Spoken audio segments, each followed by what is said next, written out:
So that is interesting. That you say half of Well, the ancient Hebrew could be understood. If you understand modern Hebrew, you can understand or read. Yeah, more or less. And classical. the difference is between prose and poetry. Poetry, of course, is much more difficult, but the prosaic book of Genesis, for example, every child of 8 and 10 years can understand most of the book of Genesis. All right, okay, that's interesting. That's interesting. Yes. See, I'm learning. You're going to bear with me again, like I say. Bear with my ignorance, because it is profound. All right. Welcome very, very much to the program, where I'm happy to welcome Professor Israel Shahak.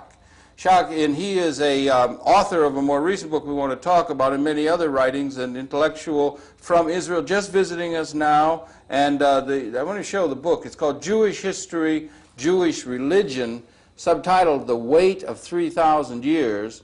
And I might just say right at the very outset, as we'll be able to show on the cover, it's got a foreword by Gore Vidal, and it's got a statement of endorsement by Noam Chomsky, two very, very important intellectuals here in the United States. And Israel, as you say you like to be called, welcome very, very much to Conversations and to New York City. Thank you. I wonder maybe you could. Could you share with us, let's just start at the beginning, as it were.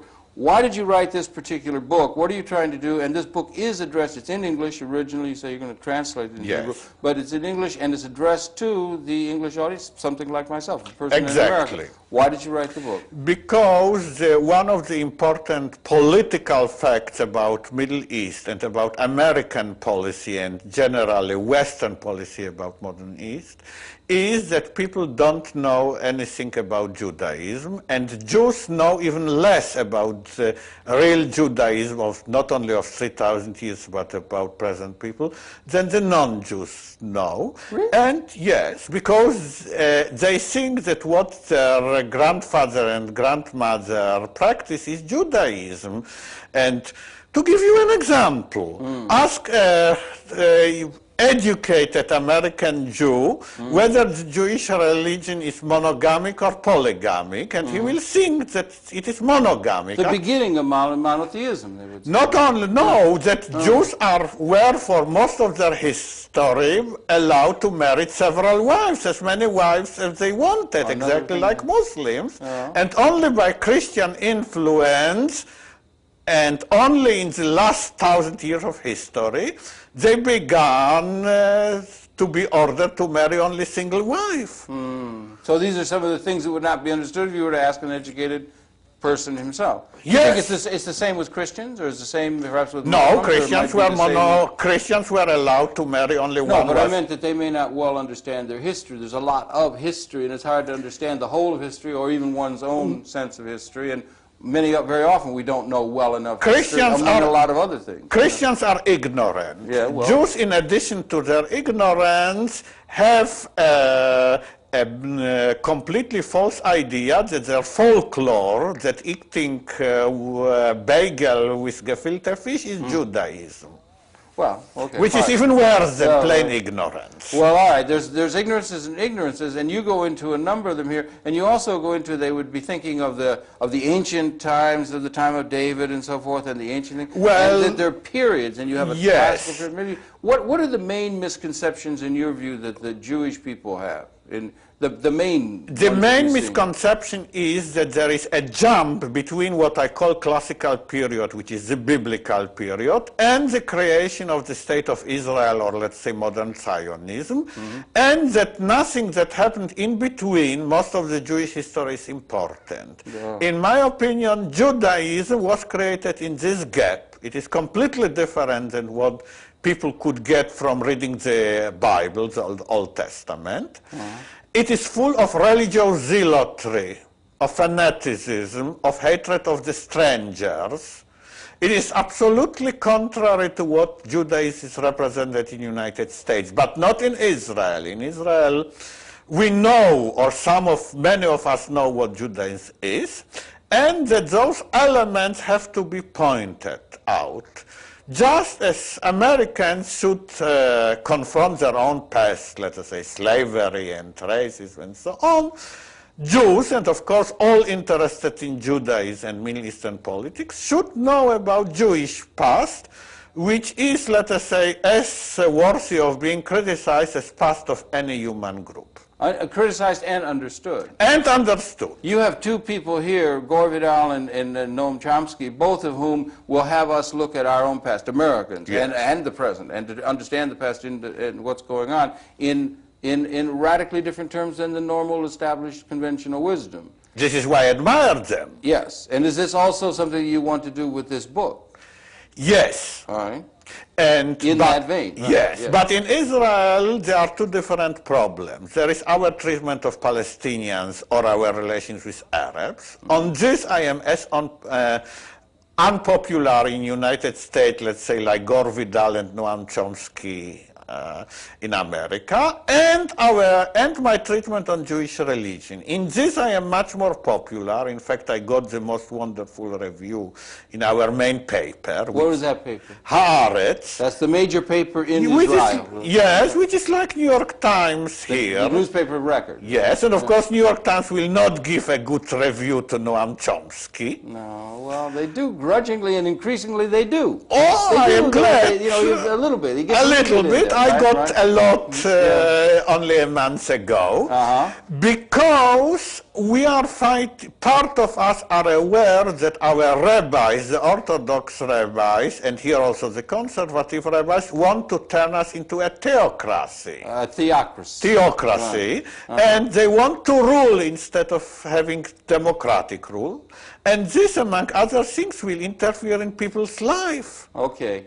Now, we want to go back to the original point that you brought up when you said that there's this jump between classical and the state of Israel, right? There's a jump, and there was a formative period or something. Now, when you go to classical, where do we do that? We have, we have a couple thousand years ago, we have Babylon, we have, David, we have Solomon. No, we have like 200 A.D. We are beginning. We have the things in Ukraine and in Poland. And share with us a little bit of the history. The classical period is formation of the Jewish or Israelite nation in Palestine, let's say from the period of the Judges and then the three kings, Saul, David, and Solomon.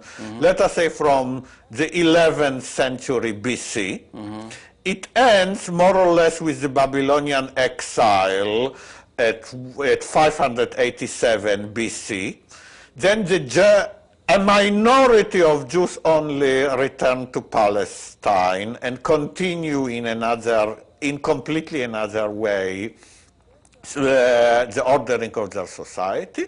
Then there is a dispersal of Jews in about final dispersal, 4th, 5th century AD. From that time, the classical period ends for me, and the Judaism as exists now begins. From that time on, first of all, Jews are ruled by their rabbis. Oh, in this time. In this interview, from, let's say, the 5th century BC until the until after the American and the French Revolution. All right. And also, the Jews are never a society, but always a minority. Always a minority, and in diaspora. And in diaspora.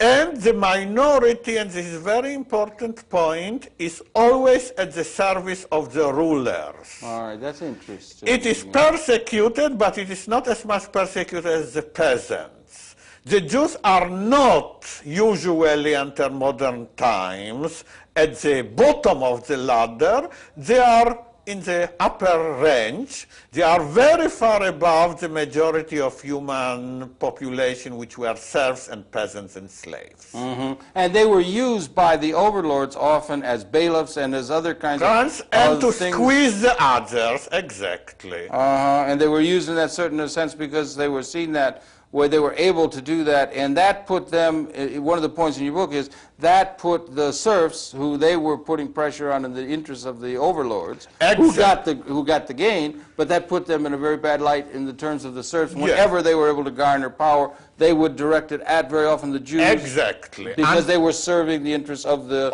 ruling class, of the exploiters, of the rulers, of the kings, of the aristocracy, and so on. Yes, and we have therefore to look on Jewish history not in terms of Gentiles opposing Jews, Christians opposing Jews, Muslim opposing Jews, but in terms of conflicts between classes, nations, groups in which Jews played different roles, but especially they played the role of servants of the rulers, both among the Muslims and both among the Christians. And very often not just servants in a servant sense of bringing waiting table, but servants at a high order. Very High order with high a considerable order. amount of authority over the lower classes, right? For example, Yeah. Jews within a given country had a freedom of movement. They didn't like it in one town, they could live to another. A serf was bound to the soil. Yes. A slave was bound to his master.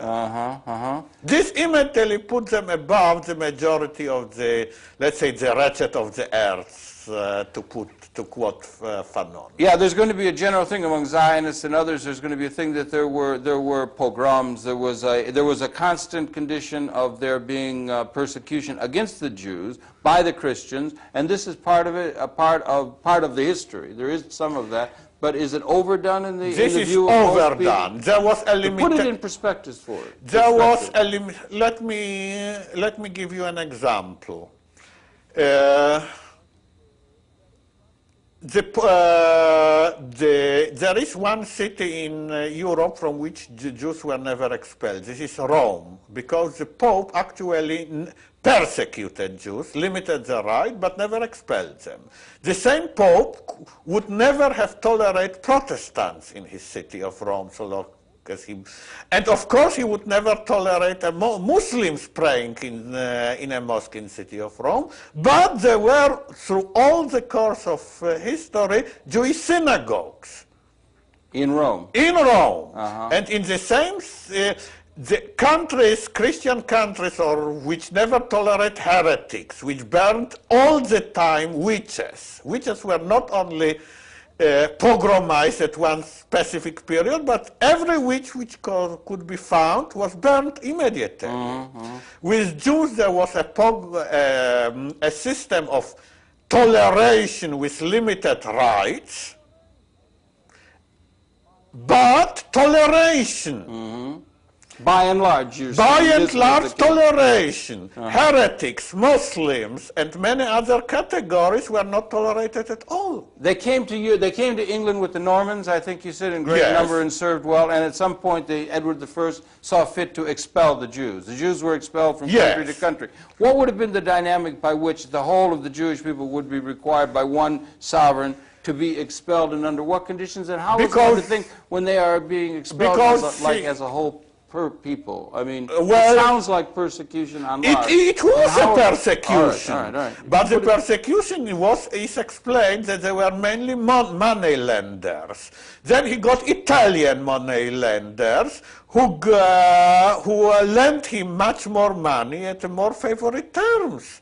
With the rise of Italian capitalism, which operated all over Europe, the Jewish reformer role became superfluous, so he got rid of them, and they survived by and large only in Poland and other less developed countries in Eastern Europe, in which Italians didn't find it profitable to operate. We spoke before earlier throughout that period that they were very often bailiffs and serving the overlords. Now you just brought in a thing, money lending. I don't know Yes. whether there has something to do with usury or whether there has It the has. proscriptions against usury that they were able to do that. I want to bring that in, and then also this whole question of you know, when did it change? Or what is that the beginning of banking in some sense, or what was their role? Yes, before the how are we beginning. to read that? The Catholic Church used to prohibit... Put some years on this too, if you Well, the Catholic Church, from its inception till about the times of beginning of Italian Renaissance, the 13th century, used very strictly to prohibit Christians lending other Christians money on interest.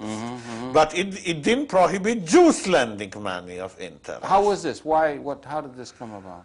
The canonic Christian law, by interpretation, by the way, of the Old Testament, used to do it. And of course, Christianity in Middle Ages arose in very primitive society, in which not money lending was needed. And the Jews lent this money which was needed. And was there not also a prescription among the Jews not to charge interest to their Jewish people, but they could to Gentile? Yes. In terms of their interior. But since they were all in the early Middle Ages moderately well off, they didn't need very much. Now, who was all relatively well off? The Jews. The Jews in early Middle Ages were part of the more wealthy classes. All right. And throughout a great deal of that history that you're talking about. Yeah, and through a great deal. Yes. That's part of a myth that some people would see them as... Then capitalism began in Italy. I mean, not Renaissance, but the early capitalism. The banking system was invented in 13th century in Italy and in Florence and so on, and it spread all over Europe. That's where, in your view, okay, you're helping me out here, because I know we had an industrial revolution that started in England and so on, but the banking revolution was in Italy in 13th century. All right. And already there were banks who, in 13th century, who lent money to all the kings of Western Europe, at least. And the Jews, through hundreds of years, become less efficient than the Italians. And from many countries, England and France, first of all, they were expelled. And this question of, in order to run a banking system in a traditional sense, or as it emerged, it was necessary that the concept of interest be one that could be in a normal business-like kind of way, become part of normal business operations. And it became. We now have people in the modern world, just to jump, we'll come back to it, the Islamic banks try to get around the charging of interest as a principle because they say it's prescribed by the Quran.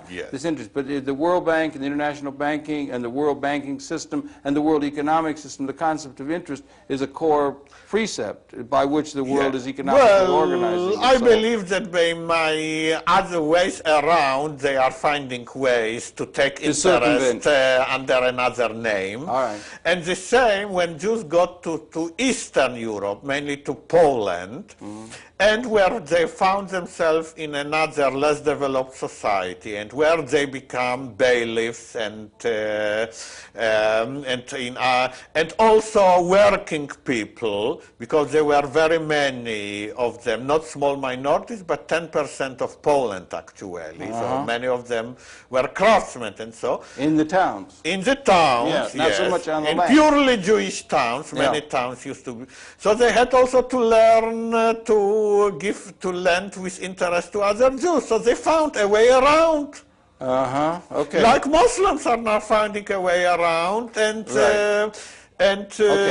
all right. Yeah, that's an interest. That's an issue that still might arise in the world, and so how we're going to organize things. But anyway, so you have this picture. Now, do you find that runs counter to this view of them being in relatively good positions in terms of the whole of the society throughout a good deal of that history? There was persecution, but there was also that they were not as persecuted as many of the serfs and people who were below them. They were intermediary at the interest of the overlords. And they were tolerated. And they were tolerated by and large by both Christian and Islamic people throughout most of that history. And that runs counter to what some of the theologically minded people would want to have be the picture of the Jews throughout that period. This runs counter to the opinion of not only of Zionists, but of majority, as I see, of American Jews, who think that all Gentiles, and especially Christians and Muslims, were always anti-Jewish. They're going to be forever anti-Semitic, and they are going almost genetically anti-Semitic. And I am, for example, comparing it to the situation of, let's say, of Indian money lenders in countries like Tanzania and Kenya, or even in other African countries. And when we say that Indian money lenders are not very much liked, even hated in this country, it doesn't mean that Africans are hating all Indians. They are hating the groups of Indians which fulfill a special social role. When this role changes, the feelings are also changing. Yeah, and these things do revolve around money and finance and the interest charge and usury and the social role. Yes. And it comes down to like default, the World Bank and other kinds of more, it gets doctored up and dressed up. But the relationship between those with the capital and those without the capital is still a primary tension within the world. Yes, and those who mediate between World Bank and, let's say, undeveloped countries are usually more hated than the World Bank itself, because poor people cannot see the World Bank, but they see the local money lender. Right, or they would see the bailiff or somebody. Or the bailiff. So I say the same thing was in Jewish history in the diaspora. You shouldn't generalize, you should look on the social role. Yeah, right. And this is going on, and then there became to be a focus up in, let's try and bring it up to the more modern, into the Ukraine, into Poland, and into the concentrations in Tsarist. I know there was a Khazar development. There were a great number of people who became Jews after. No, is that a myth? This is a myth. That's a myth. Okay. You could clear that up. How did it come to be that there was such a concentration of Jewish people in Ukraine, in Poland, and in Tsarist Russia?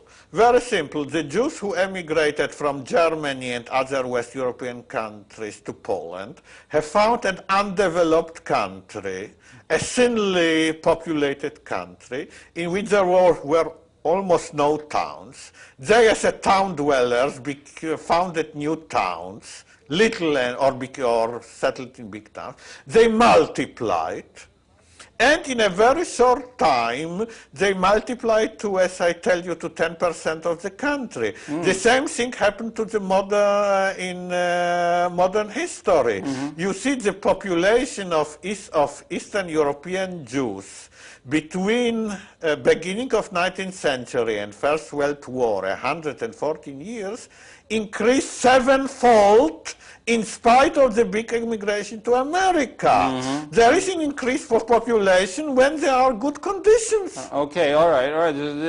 And just I want to go back real stroke over that long history up to that period and say, because we made it sound a little bit perhaps idyllic in some people's minds and thoughts of it. There was anti-Semitism. There was always some anti-Semitism. Yes, there is always some xenophobia. Anti-Semitism is a form of xenophobia. And on this earth, there is always hate of strangers. Right, by everybody. By every group, greater or weaker. And it is I completely oppose treating anti-Semitism as an isolated phenomenon.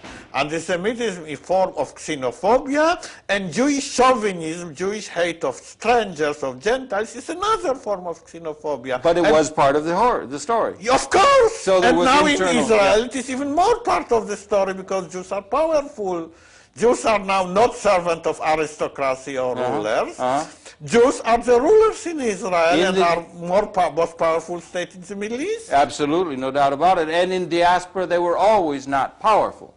Not powerful, they were servants of they were servants of the overlords, but they weren't servants at the bottom. Yes, exactly. And they made many enemies. Now, modern anti-Semitism that took its form in the horror of the Hitlerism and the horror of the Second War is in a certain, or even after Dreyfus, right? That the modern anti-Semitism, that there was some anti-Semitism historically, but the modern was in a certain sense, in terms of that long history, was in a certain sense aberrant in the fact that it was completely unusual. Something new, and I will explain it to you. In the worst pogroms, in the worst persecution before the rise of Nazism, a Jew converted to Christianity and to Islam was always saved. And many Jews could be saved. But the modern racism, the modern anti-Jewish racism, of which German Nazism is the culmination, says once a Jew, always a Jew. And the Jews exterminated converts to Christianity. With me, in Bergen-Belsen, Yes. So there were several converts to Christianity. You were there for 2 years. Almost 2 years. And I was there together with Jews who wore a big cross, Catholic Jews, a big crucifix. It didn't help them. Most of my group was exterminated. Right. They were sent with their crosses to Auschwitz. You see, no Christian would do this. So this shows you the complete change between modern races. Well, that would not have been the case throughout all of history. Yes. Right, all right. That's you understand? Yes. Yes. Yes, it was Every very different. Jew who converted to Christianity or to Islam was honored. Yeah, right. Was welcome. So, Come with. Yeah. And here, because of this modern racism, they exterminated everybody. And this is modern racism and xenophobia in a generic sense that you are against as a human being. And a human, it's not a world scale. Right, at a human scale, you were against that. Now that was coming, and you said at one point in your book that you said that you do not agree with your Marxist friends who will say that the Nazism or the fascism was in a league with it wasn't the capitalists that were were at fault, as many people to try and understand this historical thing. How do you explain the irrationality, the unusualness, the unusual irrationality of what has come to be called the Jewish Holocaust of the 30s in Europe and Eastern Europe and so on? How do you explain it? I explain it only by feelings of hatred, which can happen and be so strong, not only among Germans, but among many other groups, that they override all consideration of interest. Let me give you the first consideration which brought me to this idea. Before Bergen-Belsen, I was in Warsaw Ghetto, almost to the end. And during the time when... you would have been little. You would have been a yes, but I child. still very much remember. Right, all right. During the time that about 500,000 of Warsaw Ghetto Jews were taken to be exterminated by railway, the Nazi army was fighting in Stalingrad against the Russians. Right. And instead of using the railway, of bringing the much needed supplies to their army, they used the railway to exterminate Jews. It's totally irrational. Yes. It doesn't make any sense. I mean, they could have been put in work camps. They would have worked. They would have done anything. Exactly. They all were working for the German army before. Yes. Made no sense. Yeah. After, many years after this, when I have how can we explain it? Go ahead, sorry. Well, first of all, there are certain things which cannot be explained, which we can say all explanations are wrong. We don't know. Yeah, it's irrational. It's irrational. Off the charts, yes. Yeah. But many years after this, when I have read a wonderful book by Trevor Roper, The Last Day of Hitler, I found that one of the SS supreme commanders wrote a memorandum saying, why we exterminate the Jews now? Let us win first and exterminate them afterwards. Right. But his advice was not taken. Right. So the modern racism is based on something we don't understand, but not on any form of interest that we know. Yeah. Not on capitalism, not on religion, not on anything that we know. It is new phenomenon which we cannot explain. Well, now, didn't we've had that sort of thing. We had Attila the Hun wipe out great numbers of people, and the Euphrates ran with blood and then with ink as they burned the libraries. We've had horrible, barbarous kinds of things that were done, and Holocausts that were done. No, I don't think. There were Holocausts, but Huns didn't, they killed a city which opposed them, but a city which submitted them and paid a tribute. They actually didn't do anything to it. So it is an irrationality thing that's coming out of racism, xenophobia, and these kind of things, if I may, that you don't draw any fire or ire or anything of that sort of thing when you begin to say that in a certain sense that there is elements of that we have to guard against in terms of what's going on in Israel now? Yes. And within the Jewish after Baruch Goldstein, of course. Because now the Jewish community is for the first time strong. Yes, and because now a percentage of not negligible, at least 10 to 20%, are welcoming what Baruch Goldstein did. Don't forget that Baruch Goldstein entered into a mosque and killed worshippers kneeling before him.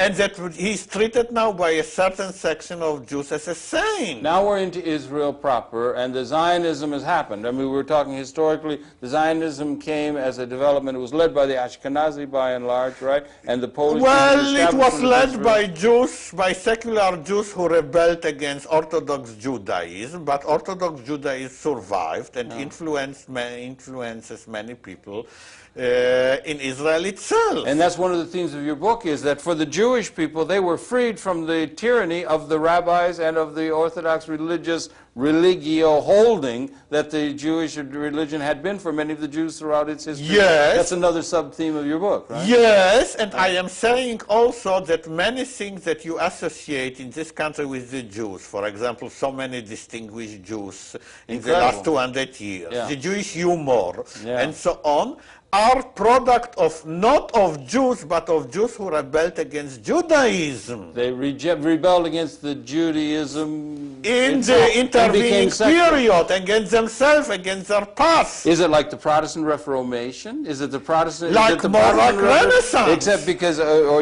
you had a... Yes, but here it is religious, and you have this whole, you have here, Israel, as you understand, we have the Reform, we have the Conservative, we have the Liberal, we have the various kinds of more secularly oriented, but they still go to shul. I think not Reform and Conservatives, but the Jews more or less of European models who criticized everything. I am not for Reform and for sure not about for Conservatives, because Reform advocates the change by convenience. We take the car to the synagogue, which is convenience. I am saying that many things in our Jewish past are wrong. Well, what I'm trying to say is that it's not only just Orthodox, you're not either Orthodox or secular total with no religion, right?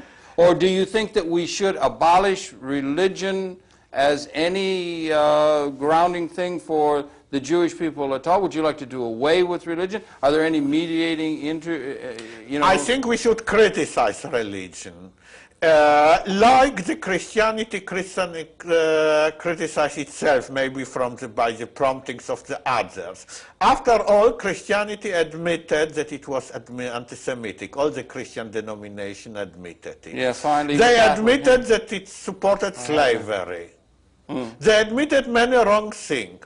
My real attack against all Jewish existing denominations is not that they are religious, but they are not admitting that their religion was mistaken and did wrong, as so many Christians and other religions are admitting. It's the thinking that they have revealed truth and the absolutism that comes with revealed truth, and the orthodoxy and the fundamentalism, in a certain sense, the term we use with Muslim, but it can also be in the Jewish camp as well. Of course it exists among the Jewish, but the others, the Reform are not fundamentalists, but they will not criticize the past. Yeah, they will. I want them to criticize the past. Criticize the past so that we can learn from the past in order not to have to repeat the mistakes of the past. Not only to say what is convenient now. We have to. I am among those people who say the roots are important. The roots of every human group are important.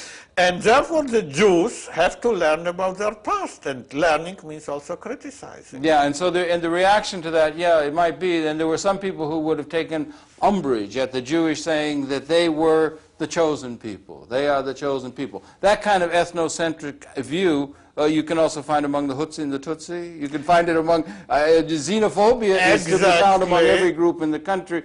But do you think there was a special thing attached to that in terms of, because they will say that. They will say that they were, and that you say in your book, it seems to be a sub-theme of your book, is that internal to the Jewish community itself, is they deliberately isolated themselves from any of the Gentiles, apart from the persecution directed at them, by their own internal psychology of thinking they were above, in a certain sense, these people among whom they were forced to live. Exactly. Not even in Palestine after the biblical times, there were Israel. You see, there is a Hebrew name well known in America, at least in New York, Goyim.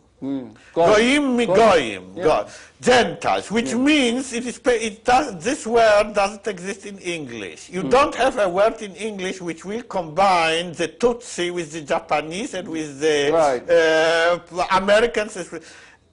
This word doesn't exist in the Bible, in the Old Testament. Yeah. Or it existed, it means it has now this meaning. Yeah. This chosen attitude that we are completely separate than everybody else. Yeah, we're the chosen people, We are and the that our chosen- truth is somehow better than other truths Not is only widespread among people in the world. yes, It is the basis of xenophobia and other things that are leading, and ethnic identities that are writ so Exactly. large, and Nazism. Aryans, they thought Well, if you- they thought Aryans were the chosen people and the Jews were the Untermenschen. yes, exactly. Yeah, exactly. right, yeah. So I am saying that people should be aware, and Jews first of all, that the same attitudes which can lead to the same disasters if not checked exist among the Jews. And there, the duty of, first of all, of the Jews is to point about those possibilities and to warn against And to warn against it interior to themselves in a certain sense. And you say the accomplishments of the Jewish population in the modern experience has been absolutely fantastic. In every field imaginable, they have contributed. You yourself are an organics professor. They were learned people. They've contributed so fantastic. I don't know that it's going to be in this attitude. I mean, this thing. We now have a book that's going to be very controversial in this country. Charles Murphy's written a book. I forget what the exact title of it is now. I think it's called The Bell Curve. It takes the bell curve and it's measuring intelligence. We're discussing it now, and we're now in October 1994. And he's taking a measurement of intelligence, IQ. I don't believe in IQ. Well, all right. Let me finish this thought, though, then, Ezra. Then you could go to it. But he's taken the idea of IQ, and he has said that between the various groups of the country, of the world, and on a racial basis and other terms, that some people, groups have a higher IQ, and those who do well have a higher IQ because they do have a higher IQ. And they have, for instance, he sees a higher IQ between the white, Caucasian, and the Negro, right? So you can see this is going to create, and this is part of the reason why they have not done well, the Negro. Oh, no. And he has in there that the people, as a people in the world, who have the highest IQ in the world, can be measured of all the people, are the Ashkenazi Jews. It's not going to help in trying to disseminate among the people of Israel, who is founded by Ashkenazi Jews, that they are the most intelligent people as they are measured in the world of these things. It's not going to help the xenophobic problem in Israel when this news gets out, do you think? Or well, maybe they are the chosen people. I will tell you, it'll feed into that. We you understand what I'm saying? We have heard about this a long time, not on the Bell, and I will tell you what is our answer of our better part. Oh, better part. Yes, because we have a better part of which I am a member. Yes, sir. We are pointing out that in many American universities, the Chinese and Japanese students are doing better than Jews. Now, in this test, the Ashkenazi Jews are higher than the Well, we are pointing to another test. Test. Well, I'm just trying to tell you. Yes, you might give some explanation for I the will give you my intellectual contributions of the I will Jewish give you people. better explanation. 250 years ago, Ashkenazi Jews produced nothing. All right, yeah. Why they produced nothing? Because they were under tyranny of the rabbis. Right. Under the tyranny of the rabbis. Yes, it is the liberation from the rabbis and from the Jewish orthodoxy, which by a contrast produced this great flourishing, which I don't deny, of Jewish genius. The same thing happened in ancient Greece. When the Greeks liberated themselves from their old customs. Look on the 100th century of the classical, of 100 years of classical Athens, what Athens and a small part of Greek were produced. Look what the Italy Renaissance. Also, it's very dangerous. This whole business of ethnocentrism and xenophobia, as you say, is very, very dangerous, because when you think about it, it was that kind of thing, that kind of argumentation that was going on that 50 years ago, that the Jewish people were seen by the Nazis, who were in power at that time, as Untermenschen. Exactly. Right? And it's very It is dangerous. wrong, dangerous, and has to be fought. Also very, very, very inappropriate, not only among ourselves as a human society, where we need to have a humanistic association with each other, but one could draw that even larger in terms of, in a certain sense, ecology, or a sense of inclusiveness, that we are inclusive within a system or an orchestra, and everyone must play in the orchestra rather than just a few tubas who can toot and be the leaders or something. Right? But I will point to another thing. But we have such ideas that you have quoted are also dangerous for Jews and Ashkenazi Jews, because by believing in their superiority, they are losing their mind. And this and is... they have, if I'm not wrong, and I don't know, I've not been there much, but there is a problem of the way in which they have dehumanized, in the minds of many, some of the Zionists and others in Israel, have tended to, or maybe I'm wrong, straight me straight if I'm not, have tended to dehumanize the Palestinian peoples, who very often whose land they have taken, and the Arabs in general, and perhaps even extending that out to the Muslim or the Islamic world, right? And that it's a dangerous thing. Now that they are powerful, there are new responsibilities that should come with that. No? Of course, they dehumanize the Palestinians most, also because of their military weakness. Because let me tell you that the most important thing which I want to convey is that our attitude on general Israeli Jewish attitude of dehumanization to Palestinians is not so extreme as the average attitude of American Jews. That's interesting. I want to point to you that the majority of organized American Jews are supporting the Israeli right wing and the extremists. All right. More than they are supporting other people. And I want to tell you that a good proportion of the facts about our oppression and humanization of Palestinians comes from Israeli Jews. And that I have noted, or I want to tell that my position in Israel among my Jews has improved, but of course it has not improved among American Jews or American organized It's Jews. improved from when to when? What made the difference, do you think, in the improvement in the Israeli attitude toward the Arab peoples or the Palestinian peoples? 2 things. Peoples? Modernization, which means, first of all, acceptance of modern fashions, travel abroad, and so on. By the Sapras? Yes, by the Sabras also, right. but by all the younger generation. And second, I will surprise you, military defeat. We were the worst from 67 to 73 when we thought that we are absolutely powerful. It is like in America and Vietnam. It is the military defeat, first in October 73 war, and then in Lebanese, in the war with Lebanon of 3 years, which turned many of us into better sense that they have seen that our army may be powerful, but it has limitations. You saw those events, or of course. You saw the recent military history of Israel as demonstrating that Israel is militarily vulnerable and is subject to defeat by the forces around them. Yes. It seems to me Israel is the military superpower. But 200 atomic bombs they've got. The same was true about America, so long as it was not involved in Vietnam, deep in Vietnam. If we will stay within our borders, if we will withdraw from all occupied territories, we'll be also military strong. The more that we will oppress other people, I mean Palestinians, and the more that we will hear Mr. Sharon and his many American friends and invite other countries, we will become vulnerable. America was vulnerable in Vietnam in spite of its atomic bombs.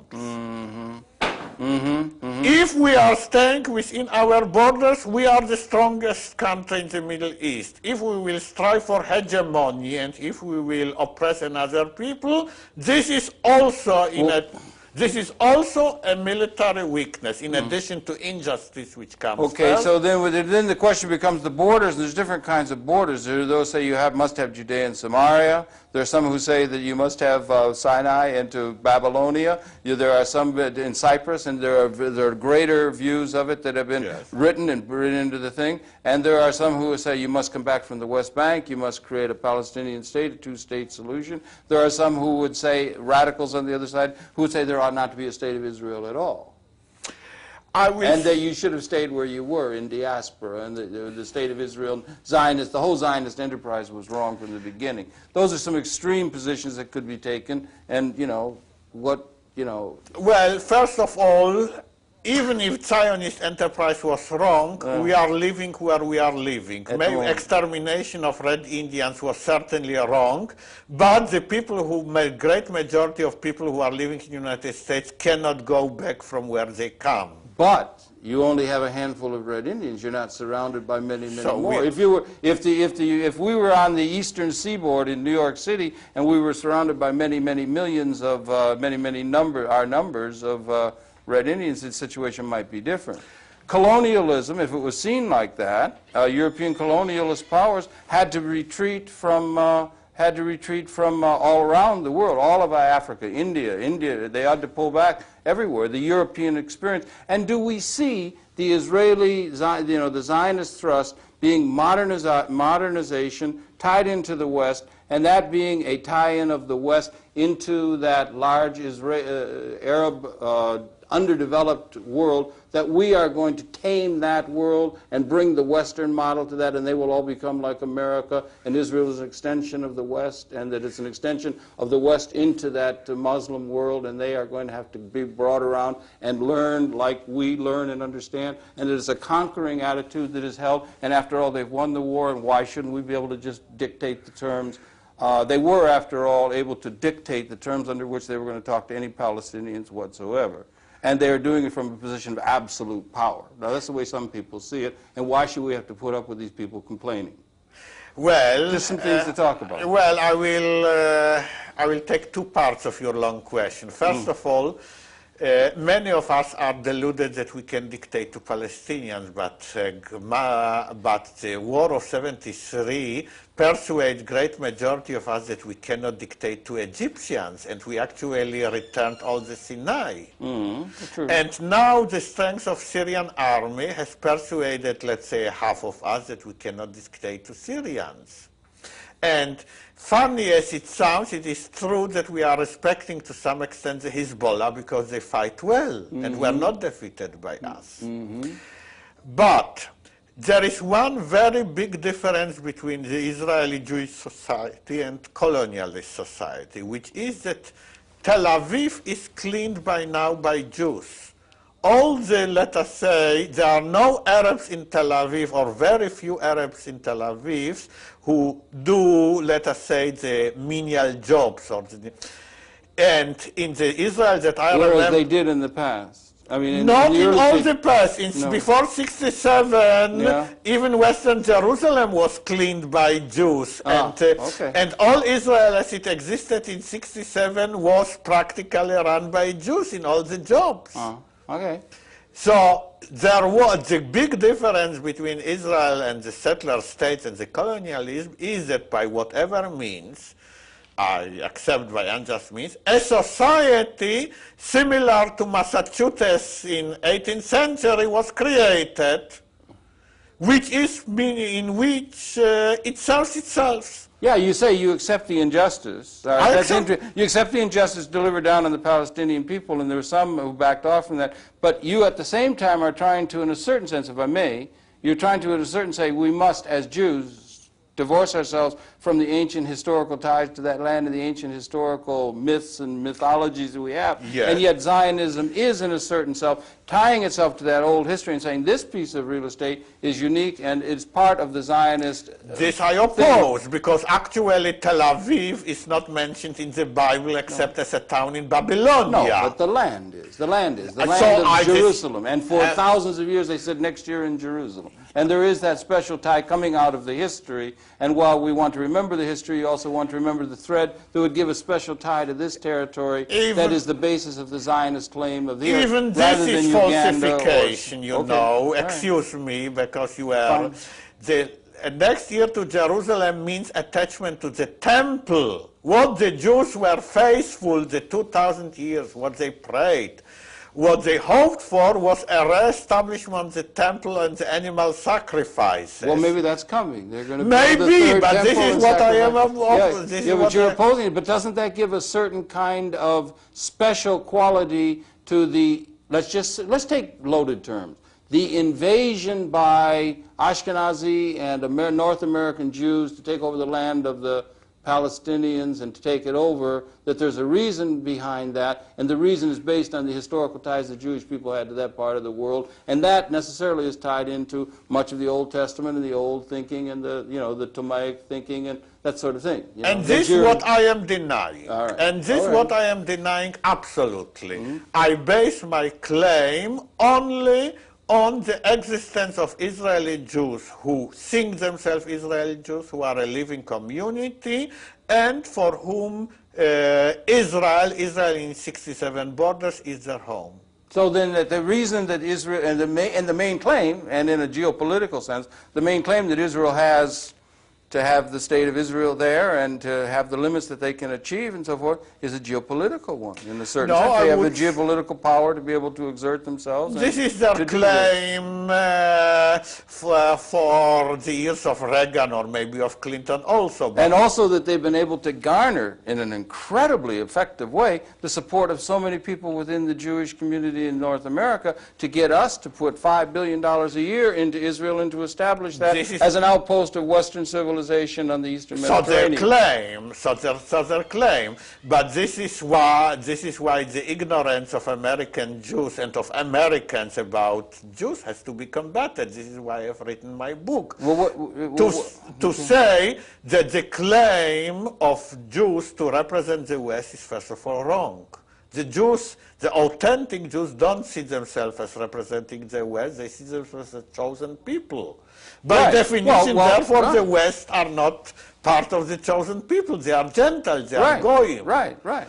And so, in a certain sense, the egotistical Western view in terms of the broader world history, in fact, that's been part of the xenophobic view of colonial powers throughout the history, that they must have the white man's burden of bringing civilization to the rest of the world.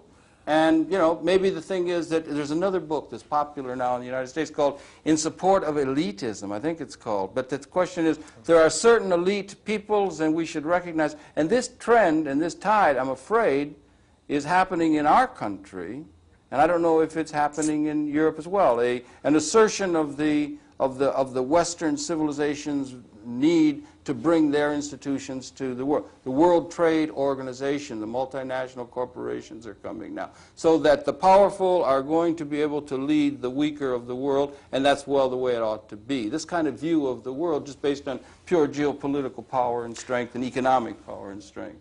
Well, this is a view which has been adopted, I am afraid, by the Israeli government, more by Labour Party than by Likud.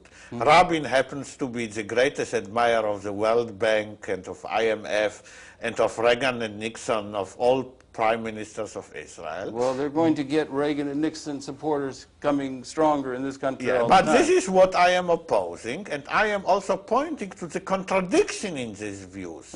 Those in Israel who want to expand and be chauvinistic, they don't want to serve the West. They want to serve the Israel and the Israeli Jews. I am pointing to a very important contradiction, that this view will mean that Israeli Jews will have it much worse than during what I call a reasonable peace.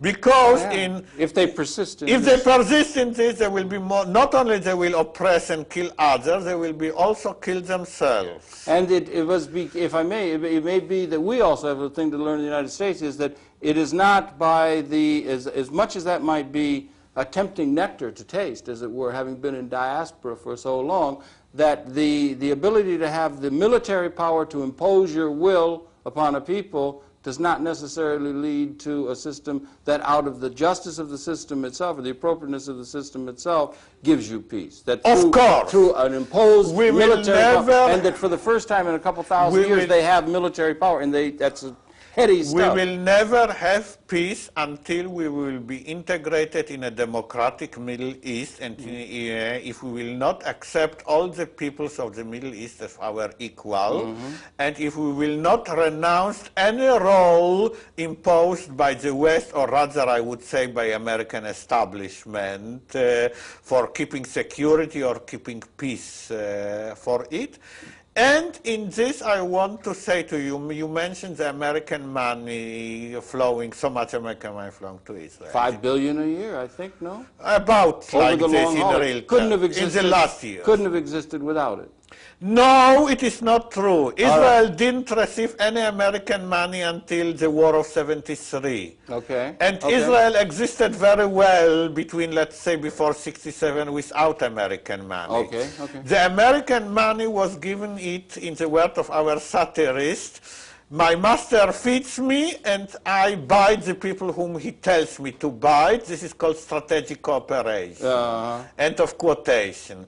We should renounce this and we will live much better by other people live by normal trade relations without weapon industry, without... If your surrounding neighbors can be convinced in a certain sense, Saddam Hussein and others who have that, if they can be defeated in a war that again is being, you know, that again is the war clouds are there again. There is Iran, there's Hezbollah, there's just poor Corporal Waxman was killed. You have this tremendous Hamas anti-PLO, even the accord, the slight accord and the slight recognition that was given grudgingly to Mr. Arafat and so forth, that was done, and you have opposition within your own country, that is that they're going to be able to find that the Arab peoples, unlike the North American Indian peoples, are going to agree to this, and they're going to agree to this because by and large you have the military power to force them to do it. Military power to force and can dictate the terms by which you will talk to Palestinians. You have the strength. You are coming from a position of strength, and that you are bargaining from a position of strength, and that gives you the ability to, in a certain sense, compel the Arab or the Islamic world to see things your way, whereas historically or since 48 they had not. Let us not speak about Islamic world as one entity. Absolutely not. Syria and Egypt are not Iran.